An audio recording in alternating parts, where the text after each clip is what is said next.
Buying a house, these 5 common mistakes could cost you not only tens of thousands of dollars, but may prevent you from buying your dream home. Look, I get it. Buying a home is a very exciting time, and you have to remember though, for most of us, this is going to be one of our biggest financial decisions that we're ever going to make. And one of the things that we do see is people get wrapped up into the emotion of purchasing a home, and they fall into one of these 5 common mistakes, thereby costing them thousands of dollars or, as we said, the opportunity to buy their dream home. So what we are going to do, we are going to talk about and break down these common mistakes so you can avoid them when you're out buying your perfect home. If this is your first time to this channel and you are contemplating making a move to the Kansas City area and want to know everything there is about living in Kansas City, well, do me a favor, subscribe to my channel. Simply tap on the bell below, and that way you'll be the first to receive information about changes that are taking place in the Kansas City real estate market. Hi. My name is Chris Pucci with the Living in Kansas City real estate team, and we get calls from people just like you every day. So if you're thinking about moving in 9 days, 90 days, or even 9 months, give me a shout. I can be reached by phone, text, email, or maybe better yet, schedule a Zoom call. Look, the bottom line is this. We would like nothing more than to help you make that smooth transition into the Kansas City metropolitan area.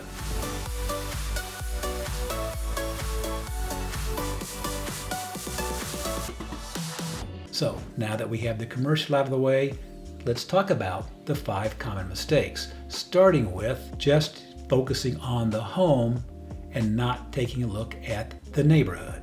Sometimes people get so wrapped up that they think they have found the perfect home, they've ignored everything else. For instance, do you know what the homes look like on either side of you, or across the street, or on the block, or the surrounding blocks? Because if you're someone who really wants neat landscaping, well-maintained yards, well-maintained homes, and the other homes on the block are kind of iffy or don't have that same pride of ownership, well, you're probably not going to be very happy in the long run. Because remember, you can remodel the house, but you can't remake the neighborhood. So you've got to take a look at that and make sure you're comfortable with it, because remember, the neighborhood is going to have an impact on the future value of your home. Now, other considerations. Schools. If you have kids, schools are going to be a priority, particularly here in the Kansas City metropolitan area, because we straddle the Kansas-Missouri state line. So on the Kansas side, you have Johnson County, which is where most people, if they're gravitating to Kansas, are going to move into. It's blessed with 4 really strong school districts: the Shawnee Mission, the DeSoto, the Olathe, and the Blue Valley. So depending on which platform you subscribe to, greatschools.org or niche.com, both of them are going to show you that these 4 school districts are rated very, very high. In fact, niche.com gives Shawnee Mission, Olathe, and DeSoto an A rating, and Blue Valley an A+ rating. Now, if you're buying a home on the Missouri side, it's really going to be dependent upon where you live.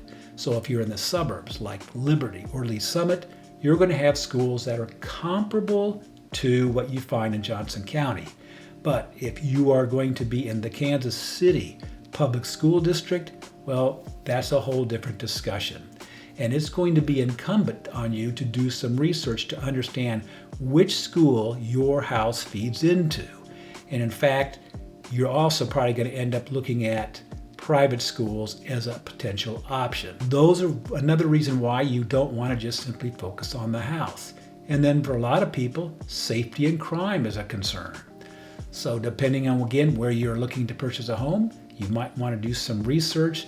There's some good platforms you can access. Check out the police department's website. You've got a couple of other sites. One is spotcrime.com and the other is crimemapping.com. All 3 of these are good sources to determine what the crime is like in a particular neighborhood that you're contemplating buying a home in. There's also what I call the amenities or lifestyle. So, for instance, if part of your lifestyle is a short commute to work and now you're contemplating, instead of say a 15 or a 20-minute commute, now you're talking about a 40-minute commute. You might want to give some pause and really think through that. Am I going to be okay driving to work back and forth every day, 5 days a week, 40 minutes each way? Particularly if you're not used to it. If you are someone who wants to be close to grocery shopping, so it makes errands to make easy to run errands, then you're definitely going to want to look at that. Or, hey, maybe you like taking the kids out for family entertainment venues. Are there anything that's close by? So it's things of that nature that you're going to want to also look at, since that does have an impact on your lifestyle. One other thing you want to keep into consideration, and that is this. If you're buying a new home in an area that's, say, on the edge of new development, and your neighborhood backs up to, looks like a nice big green area or a field, you might want to go check with the Planning Commission to find out what is in store for that ground. Even if someone tells you, oh, don't worry, it's not going to be developed, no. Go find out for yourself. The last thing you want to do is purchase a home only to find out 30 days later there's a bulldozer out there clearing the ground. Yes, you think you may have found the perfect home, but is it actually the perfect home when you take in all the other consideration? Another mistake that people make, and that is, in an effort to buy their house so they'll make their offer stronger, they're going to waive the home inspection. Let me tell you right off the bat, that's a horrible decision in my opinion. You are taking on considerable amount of risk. Unless you are yourself a licensed home inspector, you have no way of really knowing what is going on in this house. And for the cost of an inspection, which is minimal compared to what you're putting at risk, to me, it's a no-brainer not to have one. And I'm going to give you an experience that I just witnessed with one of my borrowers. We got what we thought was their dream home under contract. We did ask for inspection, and our inspector came out and he said, everything looks good on the inside, but I have some real reservations about the stucco on the exterior of the house. He goes, I am not a stucco engineer. You'll need to get someone to actually do that. So we did that. And the inspector came back and said, there are some serious concerns with the exterior of this house. And in his estimation, based on various parts of the exterior of the house, he felt that you potentially were looking at $30,000 to six figures in order to make a repair of all the stucco failures that this house was either experiencing or could easily experience. Obviously, we were able to get out of the contract due to the inspection period, and we found another house that they found that they liked actually better than this particular house. I'm just going to tell you, when I work with a client, I urge them vehemently, get an inspection. I'll even give you the names of two really good inspectors, but you're welcome to find your own. You're just not in a position really to risk so much money to make repairs that you could have otherwise avoided. The third common mistake is you kind of let your emotions get the better of you. Yes, buying a house is a very emotional process. We tend sometimes to let our emotions get the better of the more pragmatic side of our thinking process. So the way you combat that is you've made a budget, you know where you want to stay. Hey, I'm going to be in this price range, and you want to try to stay in that price range, and you don't want to overpay a house simply because I really, really like it, because now you're actually going outside your budget and you're going to pay a bigger monthly house payment in order to buy a particular home. Well, here's the problem with that. It may change your lifestyle. Maybe by buying and expanding your home budget now, instead of going out to dinner, say 3 times a month, now you're down to 2 or maybe 1. And maybe taking the kids out for a family day out twice a month, now you're down to maybe 1 or every other month. Or worst case, maybe now you have to skimp on your family vacation, or worse, you can't take one. See, the last thing you want to have happen is come the first of the month and you're stroking that check to the lender and you're just hating it because you're what we call house poor. You can only afford the house, and the things that really made living and life enjoyable, now you're having to give up. I caution people, once you get your budget, stay in it as all possible. If you do find a house that's outside the budget, let's talk. Because one, there are different loan programs out there that may allow you to buy that same home and stay in your budget simply because they have more flexible terms. Keep that in mind as you're looking at homes. The fourth mistake is taking every penny you have and putting that in your down payment. Here's the funny thing, it's not going to incrementally decrease your house payment that much. In fact, there's other ways to do it without having to go to such an extreme. Secondly, putting more money down doesn't actually help the appreciation value of your home. It appreciates whether you have zero money in it or 100% in it. It doesn't care.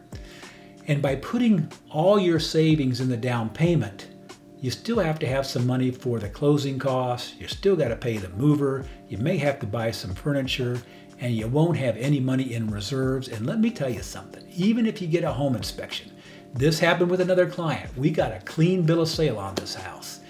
There was nothing wrong. He no sooner has he moved in, and a week later, a gasket in an upstairs faucet broke in the middle of the night, and next thing that morning, he woke up to a waterfall in his home.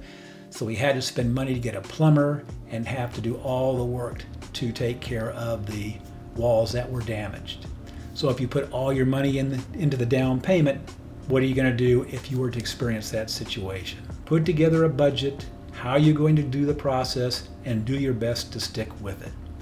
Now, perhaps the number one, I should say, common mistake is going out and trying to buy a house and you haven't been pre-approved. There are so many reasons why you don't want to do it. Let's start with the most obvious. One, if I'm a seller and there's 3 offers on the table, 2 are pre-approved and you don't have it, yours is not pre-approved, which offers is he going to consider? Not yours. You don't want to spend all your time chasing something that you have no idea, one, you can afford it, 2, someone's even going to accept your offer. The other downside is any real estate agent worth their salt, they're not going to take you around and show you homes because they have no way of knowing whether you have the capacity to buy a home at all, much less the homes you want to go look at. Another reason for getting pre-approved. You in your own mind know what kind of house you want and really how much you want to spend on a house. But doesn't mean you can actually afford it. And that's what a pre-approval will do. It will tell you how much house you can buy based on the budget you've set forth. It just gives you a better concept of where you need to look. So if you say, hey, Chris, I want to spend this much money on a house, on my house payment. Here's how much I want to put down. How much house can I afford? And from there, we can back into it. So one of the advantages that you have when you work with me is not only am I a realtor, but I'm also a lender. So I can help you navigate that process. I'm an excellent resource. I can answer the questions and I can help you develop a budget that will get you to the place where you can buy your home, as well as counsel you on the pitfalls of buying a house just simply because you can afford, say, a $500,000 home.